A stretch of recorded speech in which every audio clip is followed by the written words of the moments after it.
Para sa'yo, laro lang ba ang pag-a-abroad?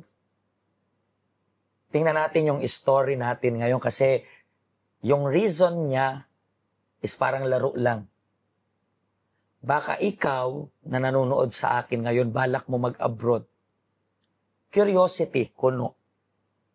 Maganda po ba yan? So abangan sa story ng ating special guest ngayon kung tunay bang laro ang pag-a-abroad.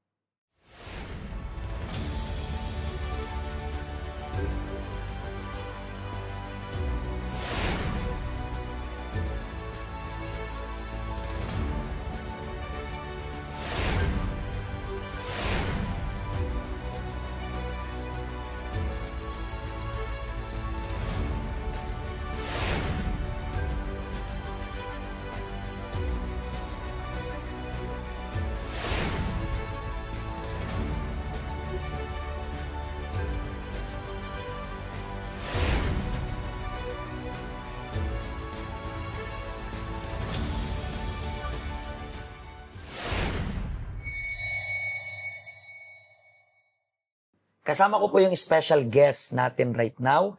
Ano pong pangalan ninyo? Jenaline Bragancia Ramirez. Jenaline. And gaano ka nakatagal na nagtatrabaho abroad? 18 years po. 18 years. Saan-saang bansa? Sa Kuwait po ako nang nag-apply. Kuwait and then? Saudi. Saudi. And Hong Kong. Hong Kong na. So basically, 3 bansa. Pero taga saan ka talaga sa Philippines?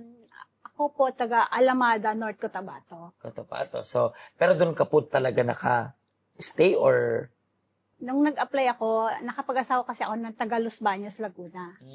Kaya nag-stay ako ng Los Baños. So as of now, sa Los Baños ka na nakatira? Hindi na po. Ay, naglipat-lipat. Umuwi na po ako sa amin. Sa Cotabato na rin. Opo. And basically, medyo matagal ka na sa abroad. Ilang taon ka, yung edad mo nung nag-abroad ka? 22 years old, Pastor. Bakit ganon ka bata? Ay, nung nag-asawa po ako, nag-asawa po ako ng hindi po maganda yung nangyayari sa amin. Tapos, ano siya, yung biyenan ko, hindi maganda yung ang samahan namin. Kaya, para makaiwas ako, gusto kong lumayo. Ngayon, meron akong kapitbahay na nagtatanong kung gusto ko daw po mag-apply. Yun, nag-apply ako yung parang ano lang po siya, yung laro lang. Kasi alam ko naman po kasi na hindi, yung sa isip ko, hindi po ako matatanggap, yung ganon. Kaya sabi ko, sige, sama ako. Tapos kumuha din po ako ng passport. Tapos, basically, lahat ng requirements, kinuha mo rin. Opo, lahat. Tapos pumunta kami ng agency. Hindi ko po akalain na 1 week pa lang, sinabi na ako, maghanda ka na. Kasi, andyan na daw yung visa ko. Imagine, 1 week lang, may visa ka na agad. Oo, sabi ko, ang bilis naman, sabi ko gano'n. Kaya sabi nung kapitbahay namin, hindi ka pwedeng umurong. Kasi, pag umurong ka, magbabayad ka. Kaya, sa takot ko din, sige na nga, sabi kong gano'n. Kaya, yun, nagtuloy po ako ng ano. Saan pong bansa yan pinuntahan? Kuwait po. Sa Kuwait. So, pagdating mo ng Kuwait, kamusta ang experience? 1 month lang po. 1 month lang, hindi ako tumagal. Parang hinampas lang ako ng amo kong babae. Tapos, nagpahatid ako ng agency. Pero buti hinatid ka nila? Opo. Tapos, meron kasi akong kamag-anak doon, yung auntie ko. Doon nakabase sa Kuwait, kaya mabilis nila akong natulungan. Kinuha nila ako doon, tapos hinanapan ako ng bagong employer. So nagtuloy-tuloy ka pa rin sa Kuwait? Opo, 4 years po ako 4 doon. years, okay. Tapos Pilipino kasi, kasama niya na nurse sa... So medyo parang mas mabilis pakisamahan, parang ganon. And bumalik ka na ba nun? Pero kamusta yung 4 years mo doon sa Pinoy na nasa Kuwait? Okay naman? Okay naman po. Nagbakasyon ako, tapos nabuntis. Kaya parang hindi ka na bumalik doon? Bumalik, opo. And gaano ka rin katagal na nag-stay muna sa Philippines para pagplanuhan yung pag-a-abroad mo next?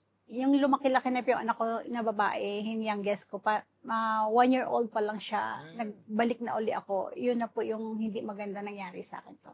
So, saan ka na nag-abroad niyan? Sa Kuwait pa rin po. Sa Kuwait pa rin. So, bumalik ka pa ulit ng Kuwait. Bakit? Ano nangyari naman yung pagbalik mo sa Kuwait? Doon kami, may kasama ako sa bahay.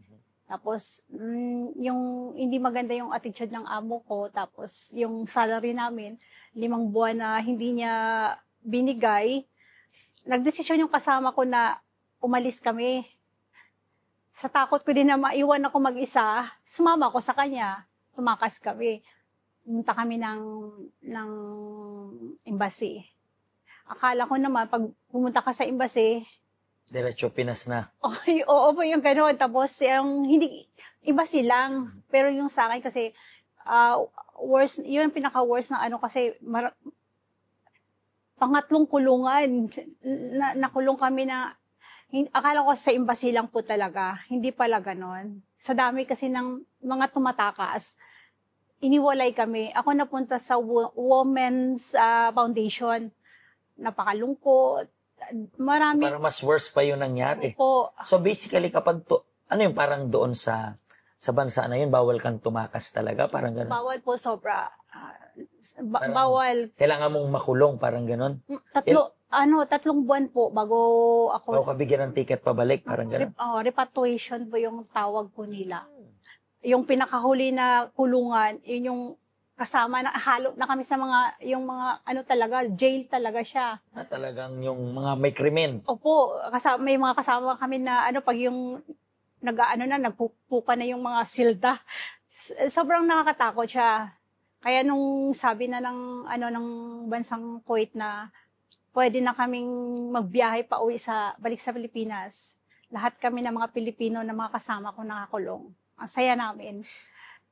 So since then, pero pag nakulong ka na ba na gano'n, di ka na rin pwede bumalik dun sa Kuwait? Opo, 5 taon na hindi ka pwedeng bumalik. Kaya nung naisipan ko magka-college na yung anak kong lalaki, nag-decide pa rin ako mag-apply sa Saudi. Saudi naman. Opo. Kasi, so, pagkatapos yung makalaya dun sa kulungan, pagbalik nyo sa Pilipinas, gano'n katagal no nag-stay sa Pinas? Saglit lang? Ano po, 2 years din po siya. Pero tataas na kasi yung gastos, Opo. college na, so Saudi naman. Oo. Gano'n ka rin katagal dun sa Saudi? Yun, 4 years na tapos ko naman po yun. Pero doon is okay naman. Okay po, kasi hindi naman sa bahay ang trabaho ko, na gumagawa ako ng mga cake, yun yung trabaho ko doon. Okay, so mas magaan ng konti kumpara Opo. sa lilinisin mo yung mansyon, Opo, tapos kaso lang, busy ang Ramadan, parang ganon. yung parang hindi maganda rin yung ano, kasi yung mukha ko, yung pumangit siya, nagkanana-nana, na ang Dahil payat-payat ko. So, hindi ko po alam, siguro allergy sa flour. Chemical maybe, no? So, and then bumalik ka niya ng Pilipinas, Opo. and the next na is yung Hong Kong. Opo. Bakit Hong Kong? Paano mo, sa dami-dami ng bansa, Middle East, puro Middle East yung pinili mo, pero bakit naman nag-Hong Kong ka? Ang totoo po, Pastor, hindi ko rin po alam. Kasi yung sabi po nila, yung kapitbahay ko, patago din po kasi pag-apply ko rin ng Hong Kong kasi hindi na ako pinayagan ng mga pamilya ko. Sabi nila, kailangan ko na silang tulungan, yung sa kanila na ako parang magsilbi sa kanila ba, parang ganon. Naisip ko naman, sabi naman ng mga tiyahin ko, sila na lang magbibigay sa akin ng para sa anak ko.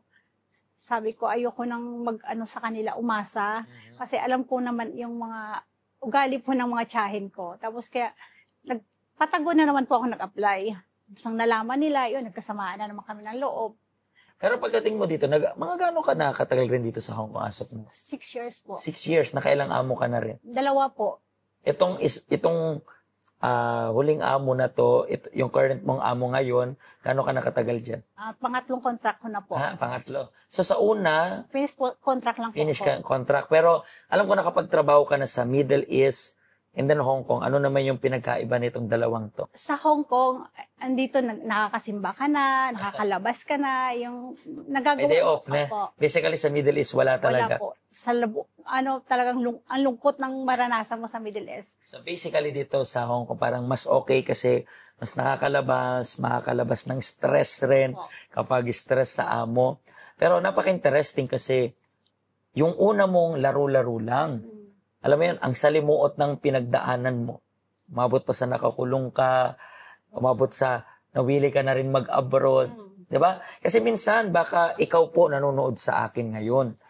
And plano mong curious ka diba? Usyosera ka So, Ano kaya ang feeling ng nag-a-abroad? Ngayon, nakikita nyo po yung reality ng abroad. Pwedeng kahit wala kang kasalanan, makulong ka. Pastor, hindi ba kasalanan na tumakas? Yes, pwedeng kasalanan, pero basically hindi naman krimen yun. Pero hinalo sila sa mga kriminal. That's why, kayo na nag-a-abroad, pag-isipan nyo po ng mabuti. Especially kung yung abroad ninyo is Middle East, na take note, sa lahat ng in-interview natin sa program, walang day off. Ibig sabihin, yung employer mo, kung naiinis ka sa kanya, pagtiisan mo yan sa 2 taon. 2 taon po ba? Opo. 2 taon yung per contract. Opo. And kapag nagustuhan ka pa yan, hindi ka pa niya papakawalan. Gusto ka niya, tuloy-tuloy lang. Gano'n ka nakatagal dito sa health center? 9 months na po. 9 months. So, bago-bago pa lang. Opo. Diba? So, sa 9 months na to, I know it's not that much. Pero paano na agad, within the span of 9 months, nakatulong yung health center sa iyo? Napakalaking tulong po ng health center sa akin. Natutunan kong magpatawad, natutunan kong magpigil ng aking sarili, natutunan kong magkaroon ng pasensya dahil talagang wala po akong madali po ako magalit, Pastor. Yung wala So ngayon meron ng pagtitimpi, parang gano'n nakaka... Yung mabilis akong mapiko, yung parang gano'n.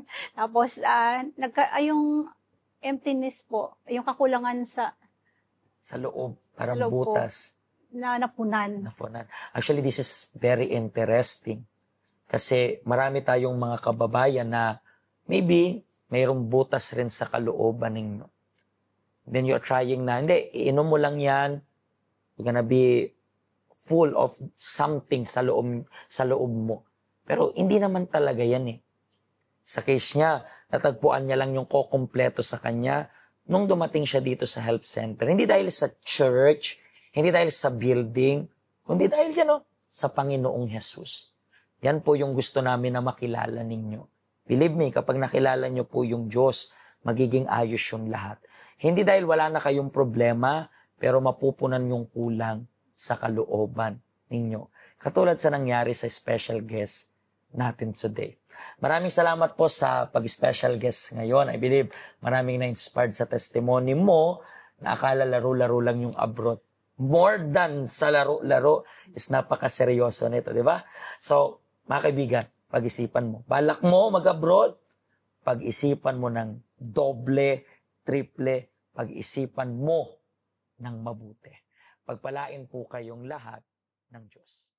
Hello, ako po si Pastor Joshua, dito po sa UCKJ Health Center, dito po sa Hong Kong. At yung mga napanood nyo pong testimony, ay mga testimony ng mga OFW dito sa Hong Kong. Pero I believe makaka-relate rin naman kahit nasaan po kayong bansa. Basta OFW. Ang health center po natin ay walang pinipiling religion. Base na rin po sa name, Health Center. Kung kailangan nyo po ng karagdagang information, nandito lang po sa baba lahat ng information na kailangan ninyo. Kontakin nyo lang po kami at magiging masaya po kami na matulungan ka, ma-assist ka, nasaan man po kayong bansa. Pagpalain po kayo ng Diyos.